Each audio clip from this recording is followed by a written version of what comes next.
Setiap organisasi kan pasti punya pemimpin. Tapi pernah kepikiran nggak siapa yang mengawasi para pemimpin itu sendiri? Nah, hari ini kita bakal bongkar buku panduannya. Aturan main yang menjaga sebuah organisasi tetap di jalurnya. Coba deh bayangin, organisasi apapun, mau itu perusahaan tempat Anda kerja, komunitas hobi, atau bahkan organisasi kampus.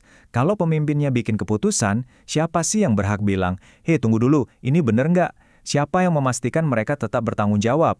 Jawabannya ada di sebuah badan yang namanya Dewan Pengawas. Anggap aja mereka ini wasit dalam sebuah pertandingan.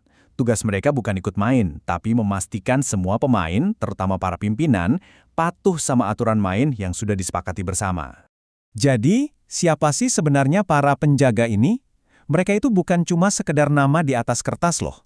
Mereka ini adalah jantungnya akuntabilitas, penjaga gerbang yang memastikan kapal organisasi ini berlayar ke arah yang benar, nggak melenceng sedikit pun.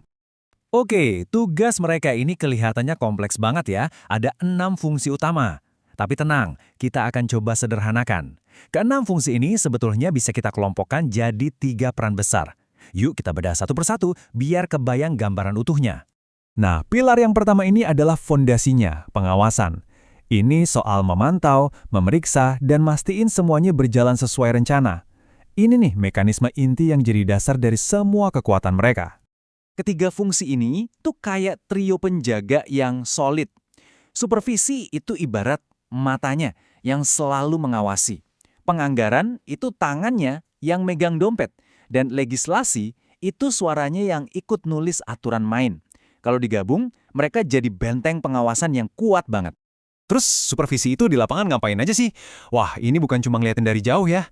Mereka itu aktif mantau kinerja tiap pengurus. Mereka bedah laporan semesteran dan tahunan, bahkan sampai ke hal-hal detail kayak administrasi dan inventaris barang. Intinya, nggak ada yang bisa luput dari mata mereka. Nah, disinilah letak kekuatan mereka yang paling nyata. Uang. Dewan pengawas itu bukan cuma ngintip anggaran, tapi mereka punya pulpen merah buat nyoret dan stempel buat mengesahkan. Tanpa tanda tangan mereka berdua sama ketua, nggak ada Rp1 pun yang bisa keluar. Ini yang bikin posisi tawar mereka jadi mutlak. Tapi tunggu dulu, tugas mereka tuh nggak cuma jadi polisi doang. Mereka juga berperan sebagai pembimbing. Yuk, sekarang kita lihat gimana caranya mereka beralih dari sekedar mengawasi menjadi sosok yang aktif ngasih arahan. Oke, di bagian kedua ini, kita lihat sisi lain dari dewan ini. Mereka bukan lagi cuma sekedar tukang kritik, tapi justru jadi penasihat yang bijak. Peran mereka itu ibarat ngasih kompas, bukan cuma ngasih cambuk. Peran bimbingan ini ada 2 sisi nih. Di satu sisi, mereka itu konsultan. Jadi